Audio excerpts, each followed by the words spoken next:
vamos lá. Boa noite a todos. Gálatas, nós vamos começar hoje o nosso estudo na carta de Paulo aos Gálatas. Pois bem, eu preciso que vocês, tanto as pessoas do Face, falar nisso, boa noite a todos os irmãos do Face, nós precisamos ler essa carta, porque se vocês ficarem só apenas com a minha explicação aqui, será uma explicação muito superficial. Então vocês precisam ler essa carta para vocês entenderem a explicação que eu vou dar. Então não tem como nós entendermos Gálatas sem uma leitura prévia. Então, por favor, exercício para a semana que vem, certo? Para casa.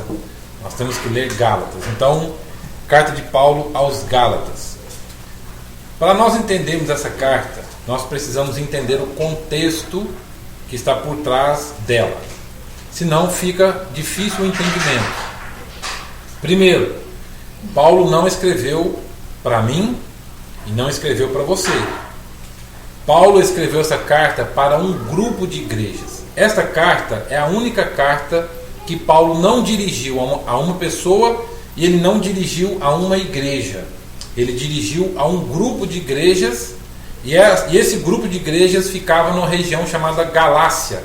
Por isso que tem o nome de Gálatas. Era um grupo de igrejas que ele escreve e ele então denomina como carta aos Gálatas, mas não é uma cidade chamada Gálatas e nem uma igreja, é um grupo de igrejas no qual Paulo escreve, e ele então escreve a esse grupo de igrejas, e é a única carta de Paulo que é dirigida a um grupo de igrejas, não a uma única igreja e nem a uma única pessoa, como por exemplo Éfeso, que foi para a igreja de Éfeso, Corinto, que foi para a igreja de Corinto, e Timóteo, que foi para Timóteo. Gálatas não. Gálatas é uma carta que foi escrita para um grupo de igrejas. E esta carta, ela é um confronto que Paulo faz ao judaísmo. Por quê? Essa carta, ela foi dirigida a um grupo de igrejas que começaram bem a carreira, depois se desviaram e começaram a pregar a salvação pelas obras. Eles diziam que existe salvação pela prática da lei e pelas obras. Paulo ficou sabendo disso e Paulo então ele escreve confrontando o judaísmo. Então essa carta ela é dividida em 6 capítulos. Os 2 primeiros capítulos, quando você lê os 2 primeiros capítulos, Paulo está defendendo o seu apostolado. Ele está defendendo a sua vocação apostólica, porque alguns judeus diziam que ele não era apóstolo, ele não era um dos 12. Então, por ele não ter sido um dos 12, o apostolado dele não era legítimo.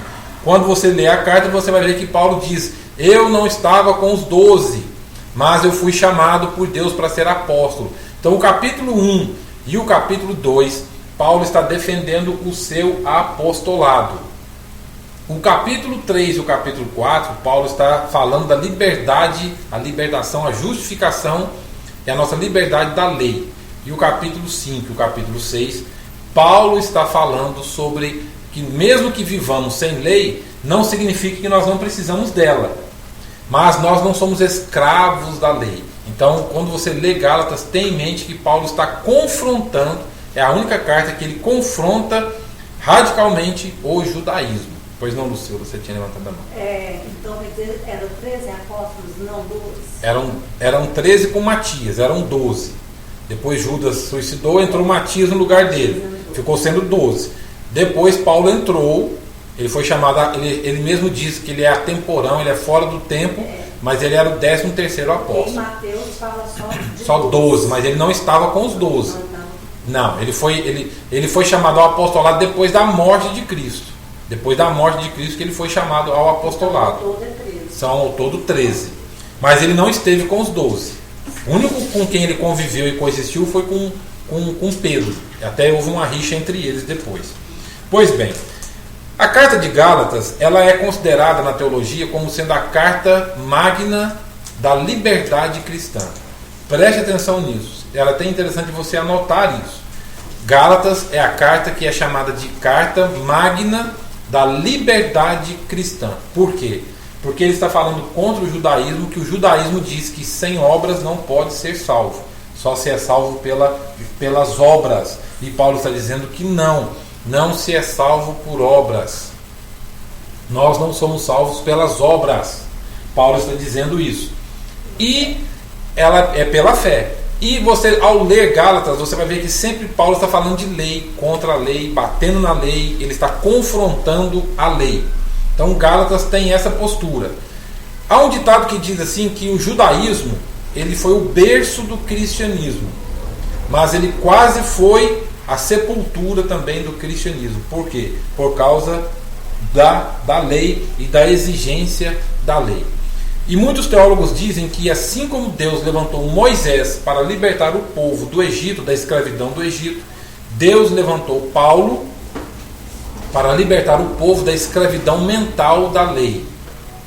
Então Paulo, ele está tentando libertar essa igreja, essas igrejas aqui, do cativo mental da lei, da prática da lei. Isso é importante você saber, porque quando nós começarmos a ler Gálatas, nós vamos entender do porquê que Paulo está falando o que está falando. Senão não tem como nós entendermos a carta de Paulo aos Gálatas. Então ela é uma carta que fala de libertação. Libertação mental da lei, libertação mental, e nós somos salvos pela graça, não é pela prática religiosa. Aí nós vamos tentar entender e nos encaixar na interpretação de Paulo aos Gálatas. Dito isto, vamos lá. Gálatas, capítulo 1, só para vocês entenderem um pouco. Observe que no versículo 1 Paulo diz assim: Paulo, apóstolo, não da parte de homens, nem por intermédio de homem algum, mas por Jesus Cristo e por Deus Pai, que o ressuscitou dentre os mortos. Observe que é a única carta que ele começa dizendo: Paulo, apóstolo, não da parte de homens. Por quê? Porque os judeus estavam questionando o apostolado do apóstolo Paulo. Por isso que ele diz no versículo 1: Paulo, apóstolo, não da parte de homens. Certo? Então ele está dizendo: Paulo, apóstolo, não da parte de homens. Todos os 6 capítulos, Paulo está falando da escravidão da lei. Eu vou dar alguns exemplos para vocês. Por exemplo, o capítulo 1, versículo de número 5, aliás, o versículo 4, Paulo diz assim: o qual se entregou a si mesmo, ele está falando de Jesus, pelos nossos pecados, para nos desarraigar deste mundo perverso, segundo a vontade de Deus nosso Pai.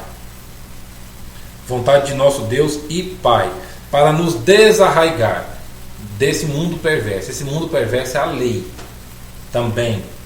Se você ver o capítulo 2, versículo 20, o capítulo 2, versículo 20, ele diz assim: logo, já não sou eu quem vive, mas Cristo vive em mim. E esse viver que agora tenho na carne, vivo pela fé no Filho de Deus, que me amou e se entregou por mim. Observe que ele está falando sempre contra a lei. No capítulo 2, versículo 6, ele diz assim, lá na metade do versículo 6: Deus não aceita a aparência de homem. Está vendo? Deus não aceita a aparência de homem. Por que Paulo disse isso? Porque o judaísmo mostrava só aparência.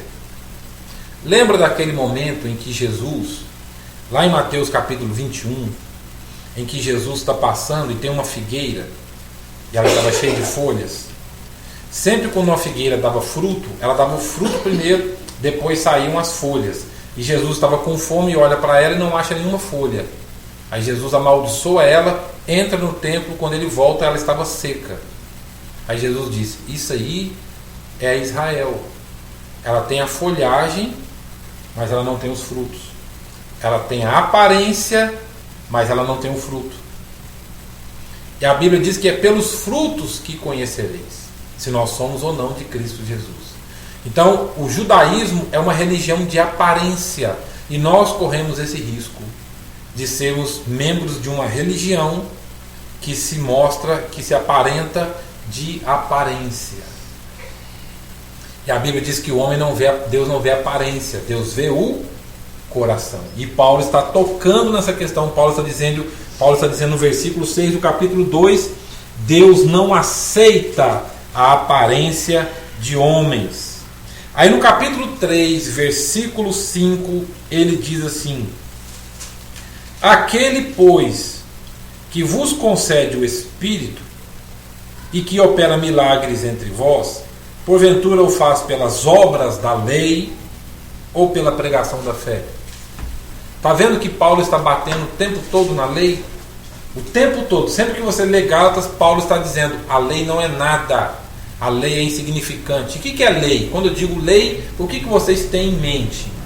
A lei judaica, os ritos, o animal sacrificado, as ofertas no templo, as peregrinações a Jerusalém, a guarda do sábado, porque tem religiões que dizem da guarda do sábado, o jejum, a penitência, as festas, a Páscoa, tudo isso.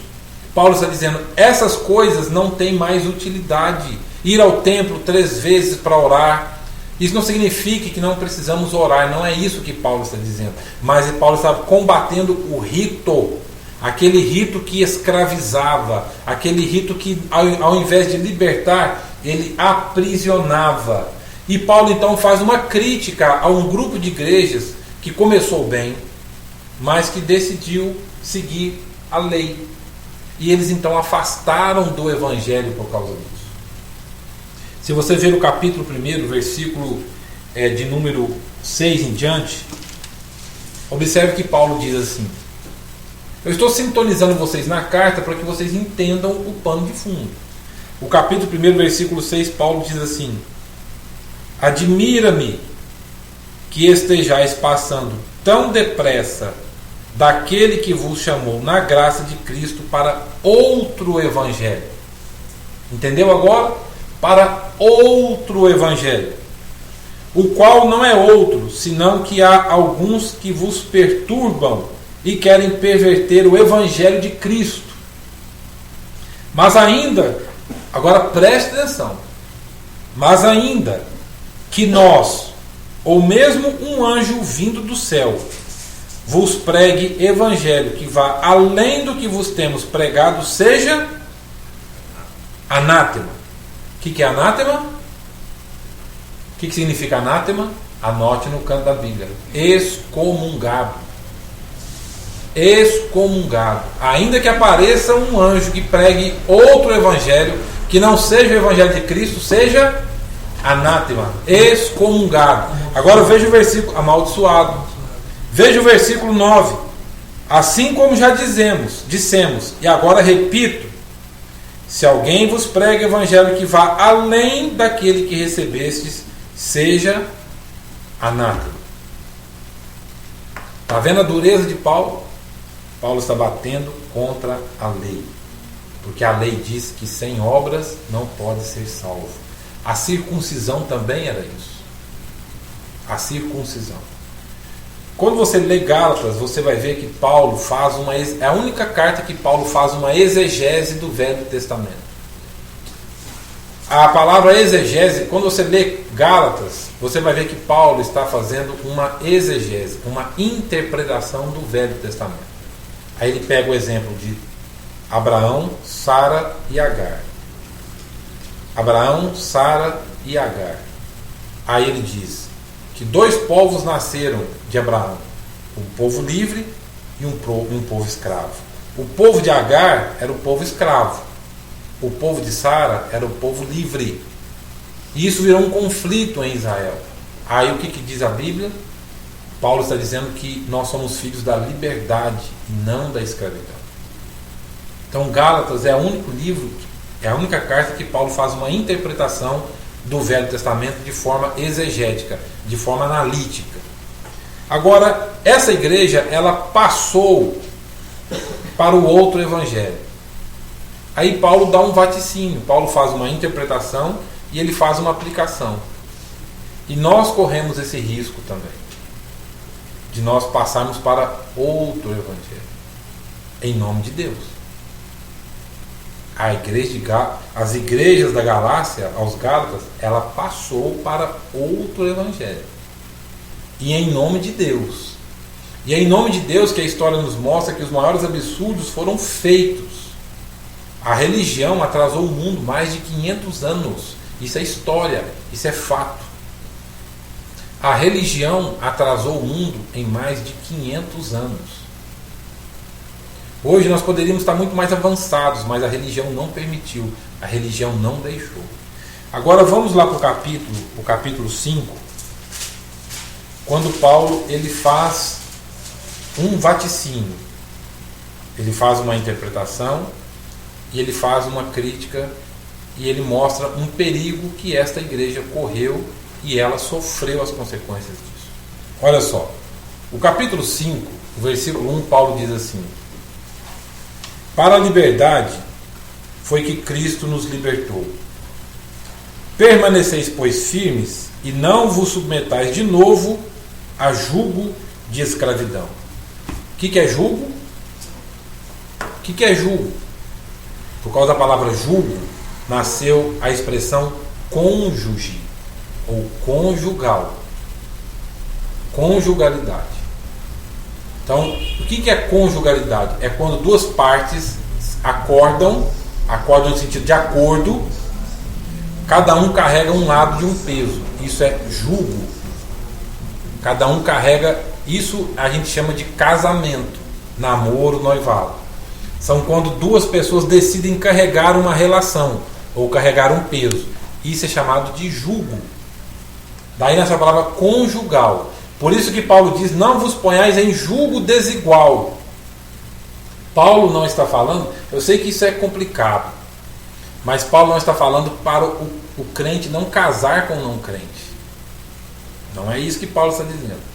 Quando ele fala assim, não vos ponhais em jugo desigual, não carregue sozinho um peso e deixe o outro sem carregar nada. A responsabilidade é dos dois.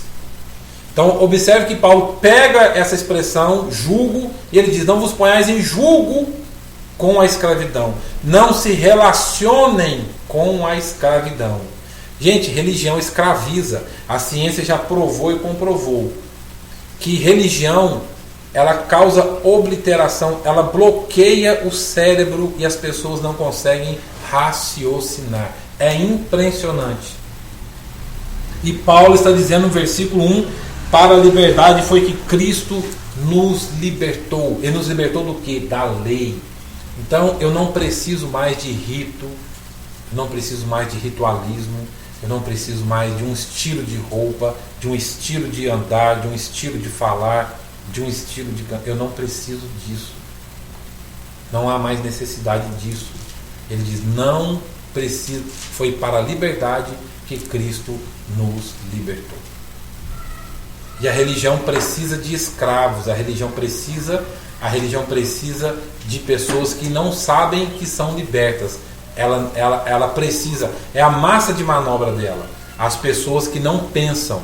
E Paulo está dizendo, para a liberdade foi que Cristo nos libertou. Agora vamos continuar. Versículo 2. Eu, Paulo, vos digo que, preste atenção, se vos deixardes circuncidar, Cristo de nada vos aproveitará. Viu a radicalidade aí? Se vocês se sujeitarem à lei, Cristo não vai aproveitar vocês de nada. Vocês não têm utilidade. Porque foi para a liberdade que Cristo nos libertou. E quando você vai para uma religião que não segue o Evangelho, o que eles fazem? Para você ser salvo, você tem que se tornar membro da nossa igreja, você tem que seguir a doutrina, você tem que seguir isso, você tem que seguir aquilo. Usos e costumes. E se você sair da denominação, você perde a salvação. Isso é lei. Isso é lei. Isso é lei. Paulo está dizendo, foi para a liberdade que Cristo nos libertou. E liberdade é um negócio que dá medo. A psicologia descobriu que muitas pessoas que têm sensação de liberdade, elas têm pânico. Muitas pessoas que ficaram presas durante muitos anos, quando ganham liberdade, elas ficam com medo de sair. No Japão, teve um cara que eu vi uma matéria, não sei se foi no Japão, não me lembro onde, de um homem que ficou muitos anos, 14, 15 anos preso, e quando ganhou a liberdade, ele saiu, passou uma semana, ele pediu para voltar para a cadeia, porque ele dizia que se sentia seguro. Ele se sentia seguro e protegido na cadeia. Isso é fato.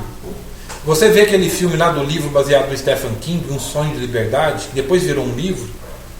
Ele conta a história de pessoas que ficaram presas e quando ganhavam liberdade, algumas até suicidavam, porque tinham medo da liberdade. Tinham medo de pôr o pé na rua. E Paulo está dizendo, foi para a liberdade que Cristo nos libertou. Na década de 70 aconteceu uma coisa interessante na cidade de Estocolmo. A psicologia chama isso de síndrome de Estocolmo, que é aquelas pessoas que voltam para os seus cativeiros. Que foi uma garota que foi violentada e sequestrada. Eu não me lembro, eu estou tentando lembrar o nome dela. Não sei se é Ellen Hurst, alguma coisa assim. Que ela foi violentada e sequestrada durante muitos dias. E quando a polícia chegou, que desbaratou o cativeiro, ela ia visitar o seu sequestrador na cadeia. Depois ela começou a relacionar-se com ele e fazer pequenos assaltos com ele. Por causa do comportamento dessa garota, chamou-se de síndrome de Estocolmo, que é aquela vontade de voltar para o seu cativeiro. Isso tem na Bíblia? Tem. Lembra do povo do Egito? Quando o povo do Egito saiu do Egito, estavam diante da terra prometida, e eles disseram, queremos voltar para o Egito, porque lá nós tínhamos cebola. Gente, quem em sã consciência sente saudade de comer cebola? E o povo do Egito disse, nós queremos voltar para o Egito, porque lá nós comíamos cebola. Lembra que Salomão disse, o cão come o próprio vômito e a porca volta ao lamaçal? Ele está falando do comportamento humano. Depois Pedro reinterpreta isso e Pedro diz, o cão volta ao seu próprio vômito e a porca volta ao seu lamaçal. Ele está falando da natureza humana. A natureza humana vai querer sempre voltar para a sua escravidão. E Paulo está dizendo, foi para a liberdade que Cristo nos libertou. Então, se eu não praticar um rito, se eu não praticar um usos e costumes, se eu não fizer isso, eu não tenho segurança psicológica. Sabe por quê? Porque o Evangelho não entrou em nós. Eu vou dizer uma coisa que parece absurdo, mas quando o Evangelho entra em nós, de fato, de verdade, preste atenção, nós não precisamos da igreja para ter comunhão com Deus. Nós não precisamos da igreja para termos comunhão com Deus. A igreja, ela é um apêndice. Ela não é o fim, ela é a causa. Eu estou ali por consequência do Evangelho em mim. Isso não significa que eu não precise congregar. Nós podemos e devemos. Mas congregar tem que ser a consequência daquilo que aconteceu dentro de mim. E tem pessoas que são dependentes de igreja. Se elas não forem na igreja, elas vão apagando, elas vão esfriando, elas falam, eu estou afastada de Deus. Elas não estão afastadas de Deus, elas estão afastadas da denominação. Da denominação. Estar afastado da denominação não significa que você está afastado de Deus. Agora, se você afastou da denominação e você também afastou de Deus, então você me desculpe, você era um convertido da denominação e não um convertido do cristianismo. Do cristianismo não, do Evangelho. Porque o Evangelho e a minha comunhão com Deus não pode depender da minha relação com a igreja. Não pode. Eu sei que para uns isso é um absurdo escutar isso. Mas a minha comunhão com Deus não pode depender daquilo que a igreja me oferece. A igreja oferece um pacote. A igreja, ela oferece um produto. Ela oferece um negócio mastigado. Agora, a minha ida lá é consequência daquilo que eu vivo, da minha coexistência com o Evangelho. E Paulo está dizendo, para a liberdade foi que Cristo nos libertou. Então nós não podemos confundir Evangelho com denominação. Denominação tem regra, tem usos e costumes e tem princípios. E todas as denominações têm os seus acertos, mas também elas têm os seus erros. Todas têm os seus erros e têm os seus acertos. Como é que eu faço então para saber qual que é uma igreja genuinamente bíblica? Depende, isso é relativo. Depende da forma como ela apresenta Cristo. Depende da forma como ela apresenta Cristo. Como é que eu sei que eu estou no caminho certo? É simples isso. Você vai saber que você está no caminho certo quando você, a cada experiência que você tem com a sua denominação, te faz parecer mais com Cristo Jesus. À medida que a sua denominação te faz parecer com Cristo Jesus, aí ela está no caminho certo. O dia que a denominação estiver fazendo você parecer com a denominação, com usos e costumes, sai fora, porque isso aí tem só aparência, mas não é nada do Evangelho. O Evangelho, quando ele é ensinado, ele me faz parecer com Cristo Jesus. Quanto mais eu pareço com Cristo Jesus, por isso que você vê Gálatas, Paulo dizendo lá no capítulo 5, Paulo fala assim, o fruto do Espírito é. Mas nós vamos chegar lá. Ele fala, mas os frutos do Espírito são. Então é o fruto. O Evangelho, qual que é a diferença de lei e Evangelho? A lei me faz parecer com a religião, com a denominação. O Evangelho me faz parecer com Cristo. É simples isso. É tão simples que passa desapercebido. A lei, a religião, a lei quer que eu pareça com a religião. Com o linguajar, com o comportamento, com os trejeitos, com o jeito de vestir, com o jeito de ver o mundo, com o jeito de ver a vida. O Evangelho me faz parecer com Cristo. E Paulo está dizendo no capítulo 5 que se deixarmos circuncidar, Cristo de nada nos aproveitará.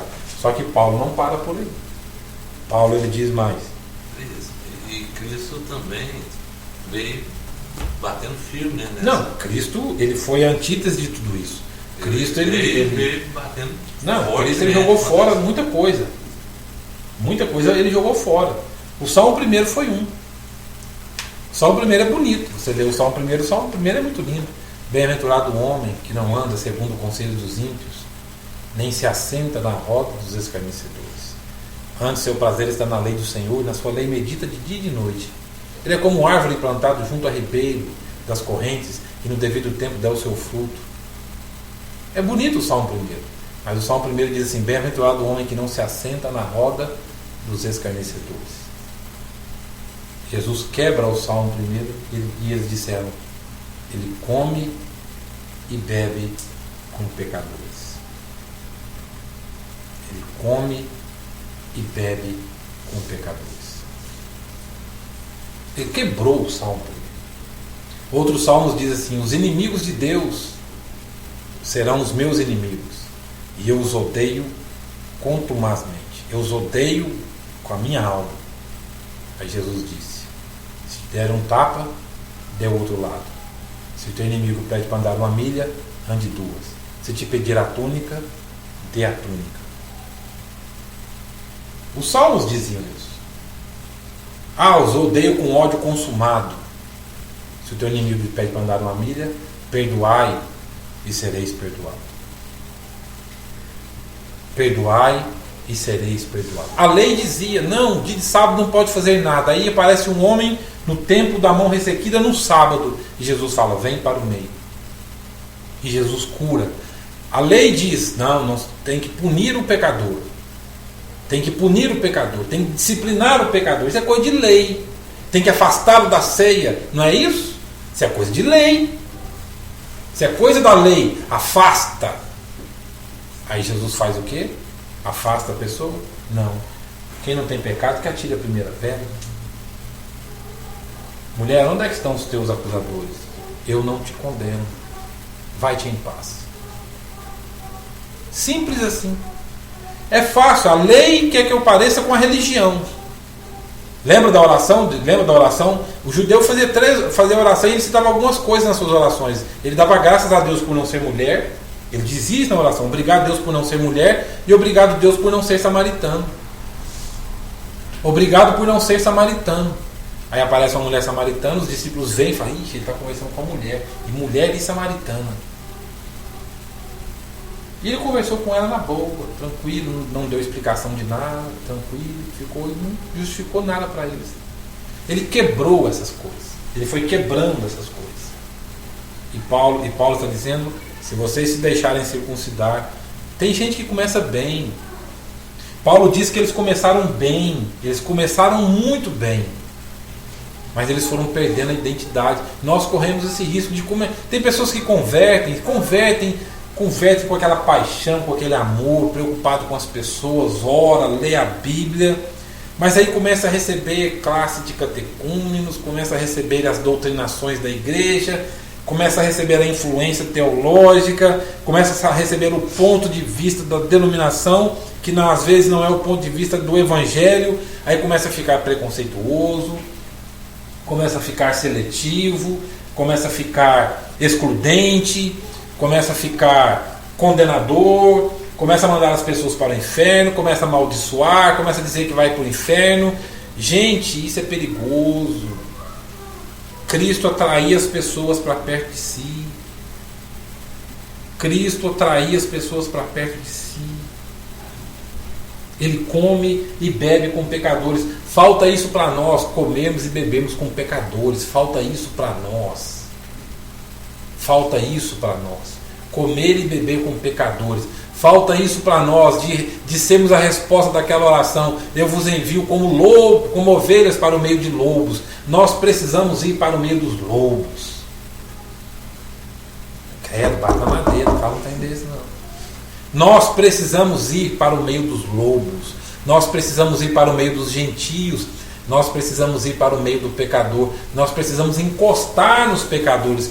Pecado não pega não, gente. Nós precisamos falar com pecadores. Nós precisamos falar com as prostitutas, com essas pessoas que estão aí, os párias, esses que estão aquém da sociedade, os marginais. Nós precisamos ser ovelhas no meio de lobos. Ouvir o lobo uivando. Sentir o perigo, o cheiro do... Nós precisamos disso. Só que esse evangelho nós não queremos. Nós queremos o evangelho da aparência, da maquiagem. É o sepulcro caiado, da maquiagem. E Jesus, ele comia e bebia com pecadores. Ele come e bebe com pecadores. E voltando para o capítulo 5, para nós terminarmos. Voltando para o capítulo 5, ele diz no versículo 3. Olha para você ver que duro isso. De novo testifico a todo homem que... Observe que ele está batendo na tecla o tempo todo. Capítulo 5, versículo 3. De novo testifico que todo homem que se deixa circuncidar, que está obrigado a guardar toda a lei, de Cristo vos desligastes. De Cristo vos desligastes. Por que Paulo disse isso? Lembra do que Jesus falou? Aquilo que o homem ligar na terra terá sido ligado no céu. Aquilo que desligar na terra terá sido desligado no céu. Se vocês preferirem a lei, o rito, a religiosidade, vocês desligaram, desconectaram, rompeu a conexão com Cristo. Paulo é curto e grosso. Paulo não faz média. Paulo diz: se vocês se deixarem circuncidar, vocês se desligaram de Cristo. Por que Paulo disse isso? Paulo está dizendo: olha, Cristo e os 12 foram apóstolos dos circuncidados. Eu sou apóstolo dos incircuncisos. E ele diz aqui que nem a circuncisão e nem a incircuncisão é coisa alguma. Não vale nada. Quer ver onde é que ele fala isso? Ele diz isso no capítulo. Eu não me lembro onde que ele fala. Versículo 6, 5, capítulo 5, versículo 6. O versículo 6? Aqui, versículo 6. Porque em Cristo Jesus, nem a circuncisão, nem a incircuncisão tem valor algum. Mas o que tem valor? A fé que atua pelo amor. Aí ele diz no versículo 7: vocês corriam bem. Quem vos impediu de continuar a desobedecer a verdade? A lei. É o que eu disse, tem gente que começa muito bem na fé, com aquele amor, com aquela paixão, com aquela devoção, com aquela vontade de mudar o mundo. Aí a pessoa vai formatando. A pessoa vai formatando e a pessoa vai se estratificando, vai tornando a mente estreita, a mente pequena. Aí para de ver as coisas como as coisas são, não vê oportunidade nas coisas, aí não se envolve com os parentes mais, não vai no amigo ateu mais, não conversa com anão, agora não conversa com ateu mais. Não converso com ateu, não jogo bola mais com meus amigos, não vou para sinuca. Nossa, meu Deus, não fala em sinuca não. Gente, pelo amor de Deus, abramos a mente. Abramos a mente. Não estou falando de vício, estou dizendo de você se relacionar com aquelas pessoas que precisam conhecer o Evangelho. Vocês acham que as pessoas vão conhecer o Evangelho na igreja? Francisco de Assis disse uma frase muito interessante. Francisco de Assis disse assim: ele era um convertido. Não é porque a igreja classificou ele de santo que significa que tudo que ele fez não prestou. Ele foi um convertido. Francisco de Assis disse assim: preguemos o Evangelho, se possível, com palavras. Entendeu? Preguemos o Evangelho, se possível, com palavras. É para pregar todo instante. É para pregarmos a todo instante. E Paulo está dizendo: se vocês se deixarem circuncidar, vocês desligaram de Cristo. E ele continua dizendo, versículo de número 3, aliás, versículo 4: de Cristo vos desligastes, vós que procurais justificar-vos na lei. O que ele disse? Graça da graça, vocês caíram da graça. A gente cai da graça não é quando vai dançar, não, gente. A gente, quando cai da graça, não é quando escuta música secular mundana, não. A gente cai da graça é quando segue o rito da religião. É aí que a gente cai da graça. É o que Paulo, não sou eu que estou dizendo, é Paulo. Eu estou só parafraseando. A gente não cai da graça quando vai a uma festa, não. A gente cai da graça quando a gente quer fazer com que a pessoa aceite, engula a nossa religiosidade barata. E Paulo está dizendo: de Cristo vos desligastes e decaístes da graça.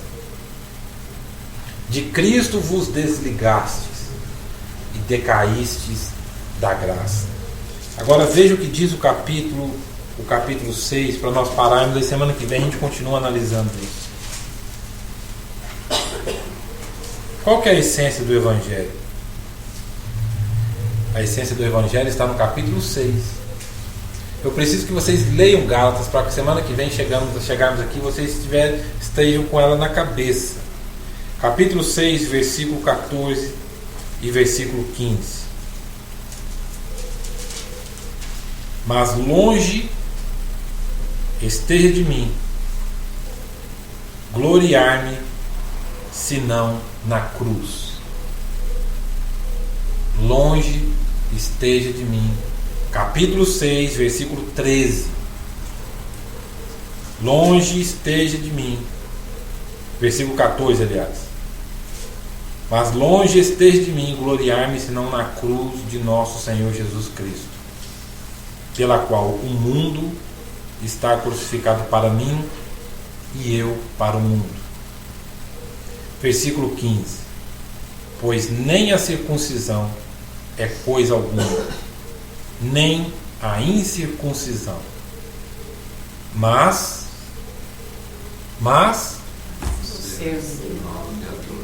o ser nova criatura. Ele está repetindo 2 Coríntios capítulo 5, versículo 17. E assim, se alguém está em Cristo, é nova criatura. As coisas velhas já passaram e tudo se fez novo. Cristo não morreu na cruz para nos tornar evangélicos. Se nós pensarmos isso, nós estamos apequenando o que Cristo fez.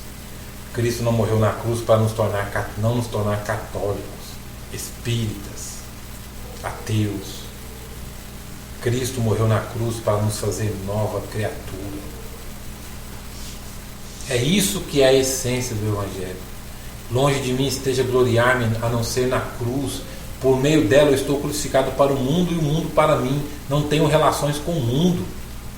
Não porque a lei diz, mas porque eu não quero mais, porque o Evangelho atingiu a minha essência. Então nem a circuncisão e nem a incircuncisão é coisa alguma, tem valor nenhum. Mas o ser nova criatura. É isso que tem valor, porque ele diz lá no capítulo 2 que Deus não aceita aparência, Deus não olha aparência, mas o ser nova criatura. Efésios capítulo 4, Paulo falando de Jesus, Paulo diz que Jesus preenche, ele enche todas as coisas. E o ser humano precisa de preenchimento. Existe uma busca humana para que nós sejamos preenchidos por algo. Nós precisamos, falta alguma coisa em nós. Agora, quem que pode preencher a essência humana? A psicologia? Não. A psicologia não consegue acertar a alma. Ela consegue diagnosticar. Mas como é que se mexe na alma? Não tem jeito.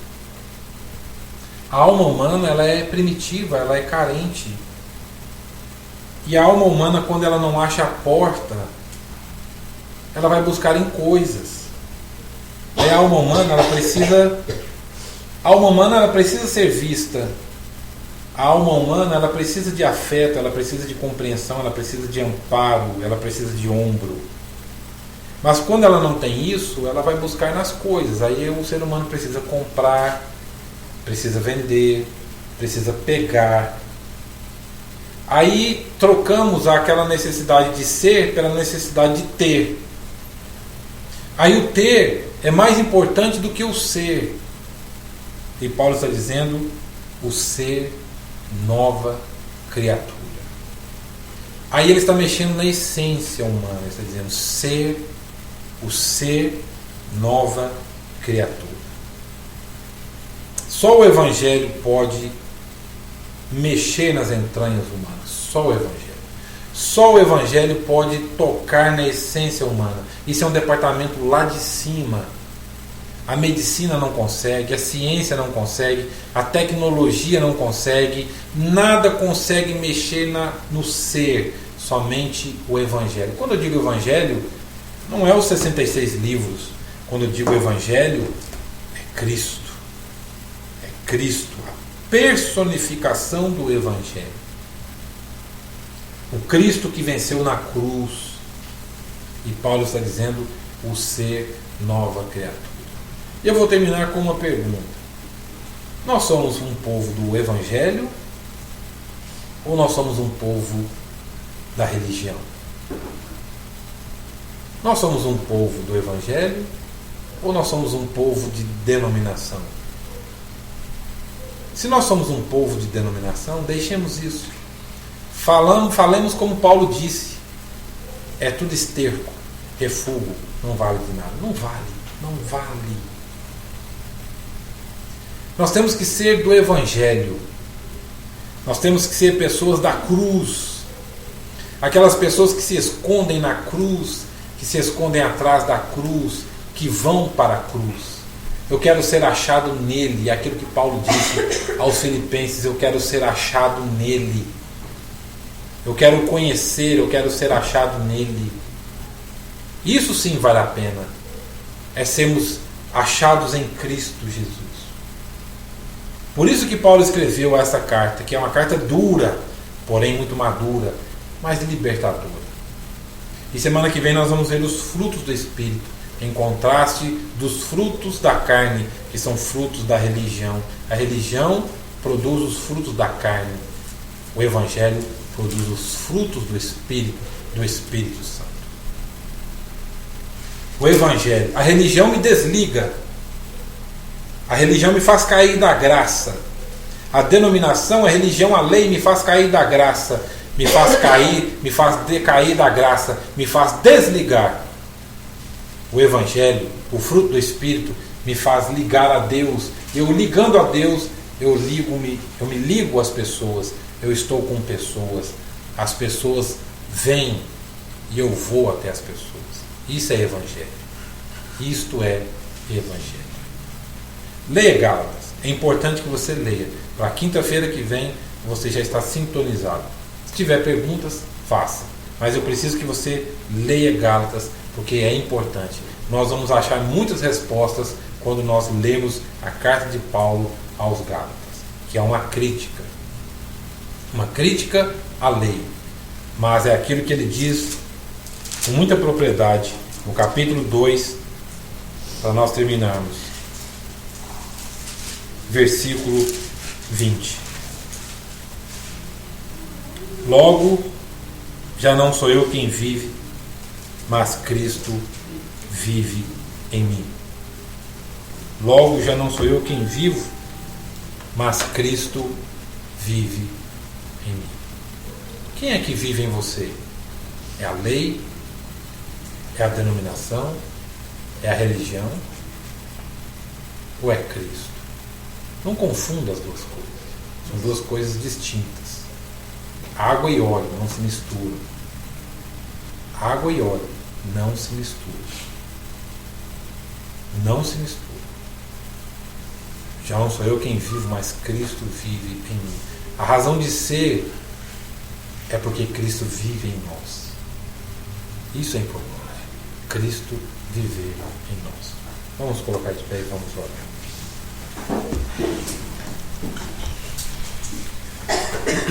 Vamos orar.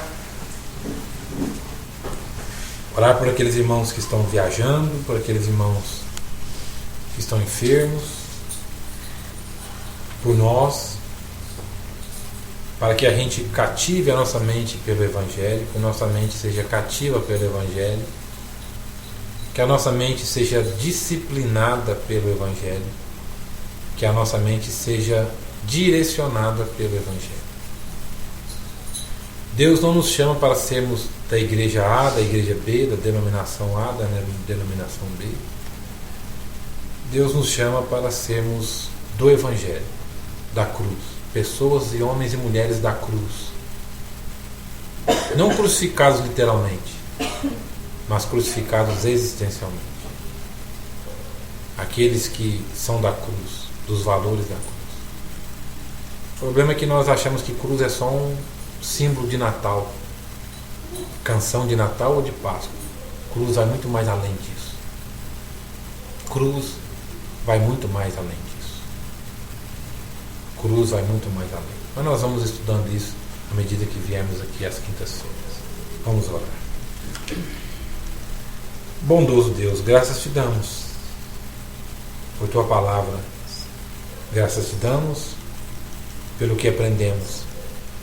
Que toda resistência em nós, ó Deus, seja retirada, porque a tua palavra é o Evangelho é poder. Salva-nos, livra-nos de nos tornarmos pessoas religiosas, pessoas da denominação, da lei, e nos liberte de nós mesmos, nos liberte das cadeias que nós criamos para nós mesmos. Nos liberte. Ajuda-nos a sermos livres e a servirmos da denominação como pessoas livres, para podermos pacificar aqueles que precisam de pacificação. Nos ajude a sermos instrumentos livres para ajudar outras pessoas. Nós te pedimos assim, no nome santo de Cristo, o nosso Senhor e Salvador. Amém. Amém. E amém.